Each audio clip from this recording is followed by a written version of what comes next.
미국은 러시아와 손을 잡았는데 유럽은? 미국과 유럽의 다른 처지.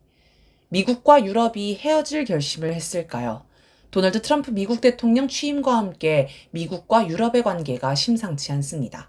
둘의 관계는 이미 끝났다는 말도 나옵니다. 대서양 시대가 막을 내리는 걸까요? 24일 미국 뉴욕의 유엔 본부에서 유엔 총회와 안전보장 이사회가 각각 열렸습니다. 두 회의에 우크라이나 전쟁 종식을 촉구하는 서로 다른 결의안이 제출되었습니다.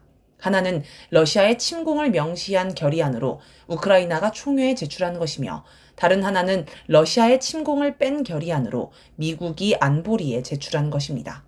먼저 총회에서는 우크라이나가 제출한 러시아의 침공 규탄 내용이 담긴 결의안이 찬성 93표, 반대 18표, 기권 65표로 채택됐습니다.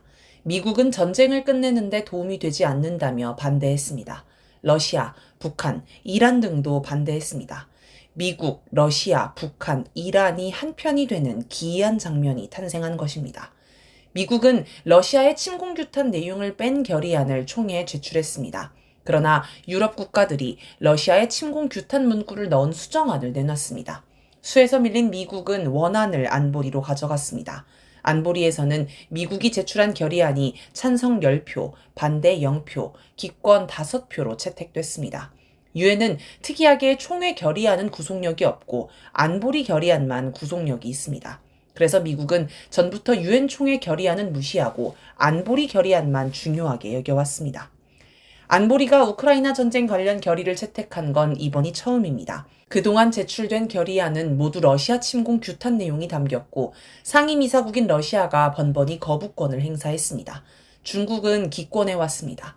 그런데 이번에는 러시아와 중국이 찬성했습니다. 반대로 영국과 프랑스, 그리고 덴마크, 그리스, 슬로베니아 등 유럽의 비상임 이사국은 기권표를 던졌습니다. 한국은 미국을 따라서 찬성표를 던졌습니다. 이렇게 같은 날 유엔 총회와 안보리가 상반된 결의안을 채택하는 이변이 발생했습니다. 이번 사건으로 미국과 유럽의 지향이 확연히 다르다는 게 드러났습니다. 미국은 러시아와 매우 빠르게 협력을 강화하고 있습니다. 트럼프 대통령은 25일 트루스 소셜에 나는 블라디미르 푸틴 러시아 대통령과 전쟁 종식 및 미국과 러시아 간에 이뤄질 주요 경제개발 거래에 대해 진지하게 논의하고 있다라면서 대화는 매우 잘 진행되고 있다라고 했습니다.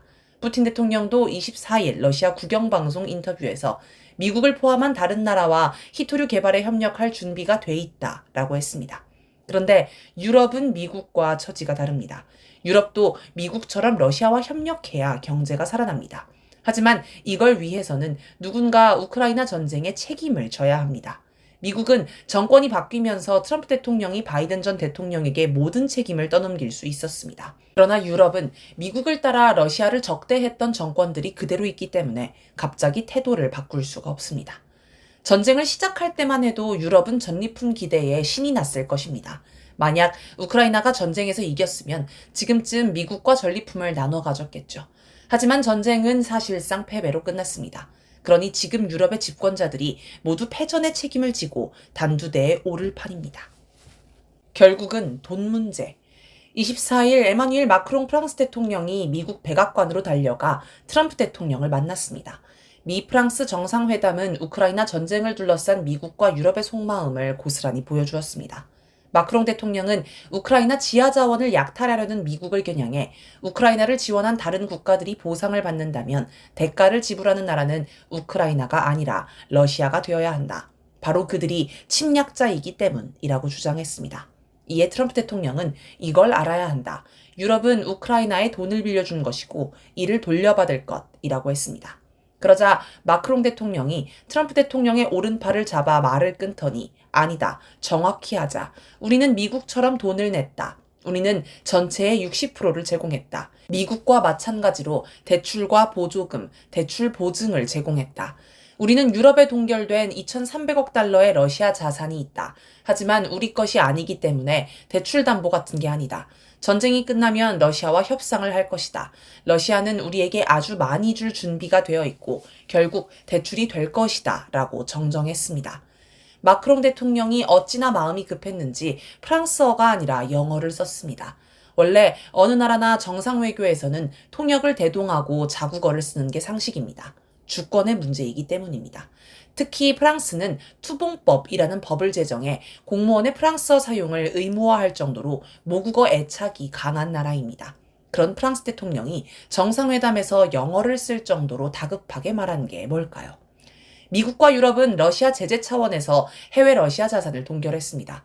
동결 자산 규모는 대략 3천억 달러에 달하며 70%가 유럽연합에 있는 것으로 알려졌습니다. 그런데 자금 동결은 말 그대로 자금을 꺼내지 못하게 막을 뿐 몰수하는 게 아닙니다. 러시아 자산은 여전히 러시아 소유입니다.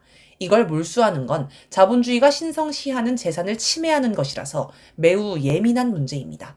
만약 러시아 자산을 몰수하면 러시아도 보복 차원으로 러시아 내 미국과 유럽 자산을 몰수할 수 있습니다. 그러면 세계 경제에 대혼란이 일어납니다.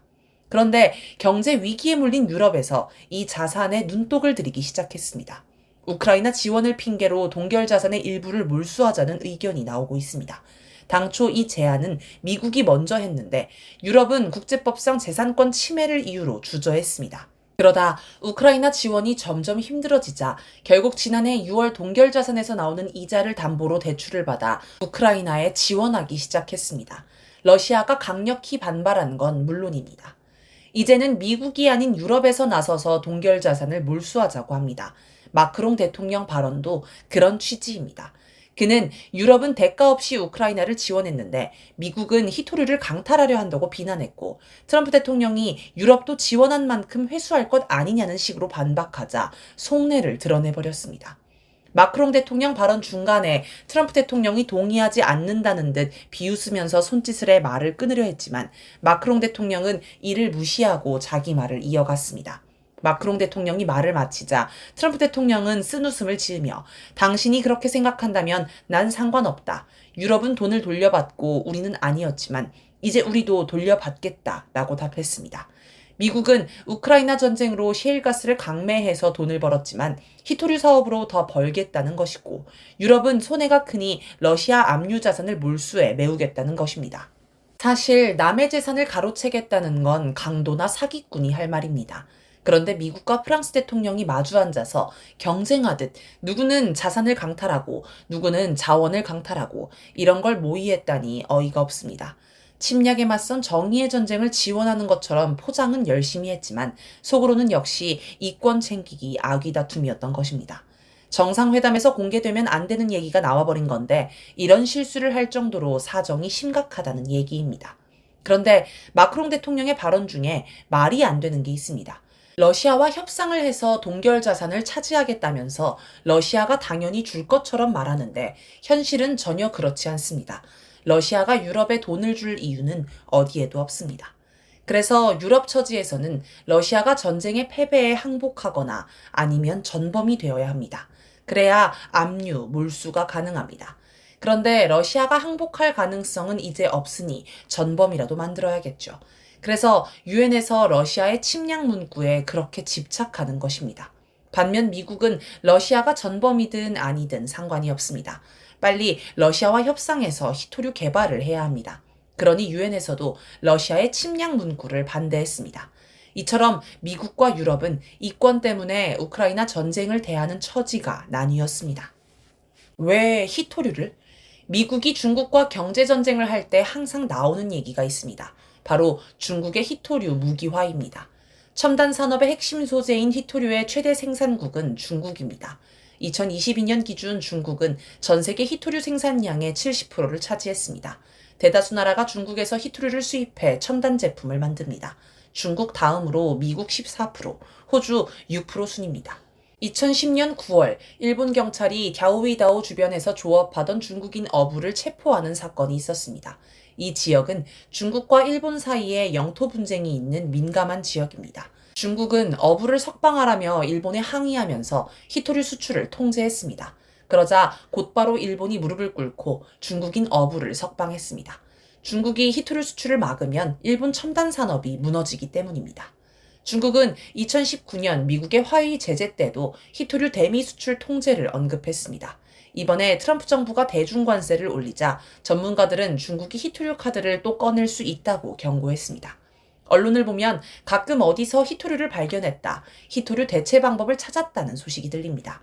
그러면서 마치 중국의 히토류 독점에서 벗어날 수 있을 것처럼 이야기합니다. 하지만 그때뿐입니다. 거기에는 이유가 있습니다. 이름과 달리 히토류는 그다지 희귀한 원소가 아닙니다. 우리나라에도 충청 지역에 히토류가 꽤 있습니다. 그런데 다른 광물질과 달리 히토류는 뭉쳐있지 않고 흩어져 있습니다. 그래서 고품질의 히토류 광산, 다시 말해 경제성 있는 광산을 찾기가 어렵습니다. 또 히토류 광산이 있어도 정제 과정이 상당히 어렵고 환경 오염이 심하기 때문에 개발 비용이 굉장히 많이 들어갑니다. 결국 문제는 경제성입니다. 중국만큼 값싸게 히토류를 생산할 수 있는 나라가 없습니다. 미국도 중국 다음으로 히토류 생산을 많이 하지만 그 정도로는 턱없이 모자라기에 중국에서 막대한 양의 히토류를 수입하고 있습니다. 또 미국 광산에서 파는 히토류도 일본을 거쳐 중국에 정제를 맡기는 실정입니다. 미국은 히토류 중국 의존도를 낮추기 위해 러시아와 손을 잡으려 합니다. 러시아는 세계 3위 히토류 외장국이며 우크라이나에도 히토류가 많다고 합니다.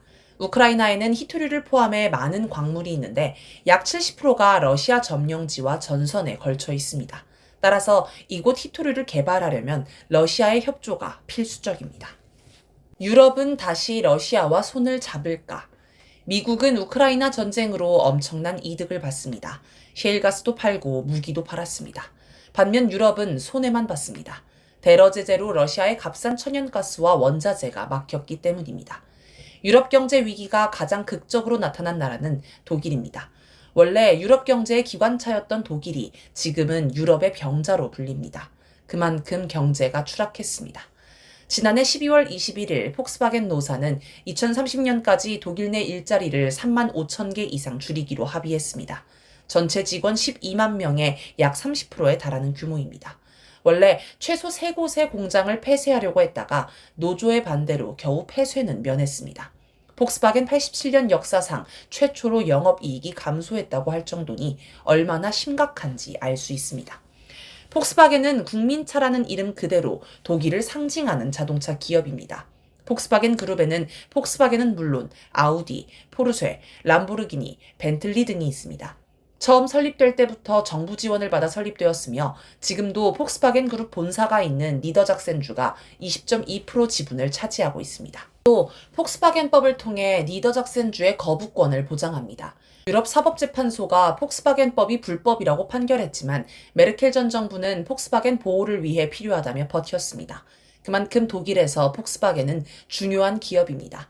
울산에서 현대차가 차지하는 위상보다 더 크다고 할 수 있습니다. 이처럼 공기업에 준하는 기업이 공장 폐쇄까지 고민했다니 독일 경제가 얼마나 심각한지 알 수 있습니다. 독일뿐 아니라 유럽 전체가 불황의 그늘에 들어갔습니다.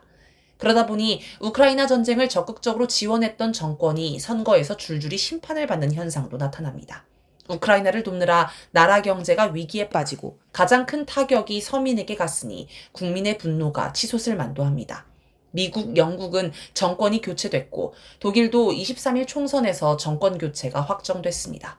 프랑스도 여당이 원내 2당으로 주저앉았으나 마크롱 대통령이 원내 1당이 된 야당에 총리 자리를 주지 않아 퇴진 위기에 몰렸습니다. 사람들은 볼로디미르 젤렌스키 우크라이나 대통령과 악수한 정치인은 모두 낙마한다며 젤렌스키의 저주라는 말까지 만들었습니다. 젤렌스키의 저주에 걸린 정치인에는 아베 신조 일본 전 총리와 윤석열도 포함됩니다. 유럽이 다시 정치, 경제적 안정을 되찾으려면 러시아와의 관계를 복원해야 합니다. 트럼프 대통령도 러시아와 공존, 공리를 하려고 합니다.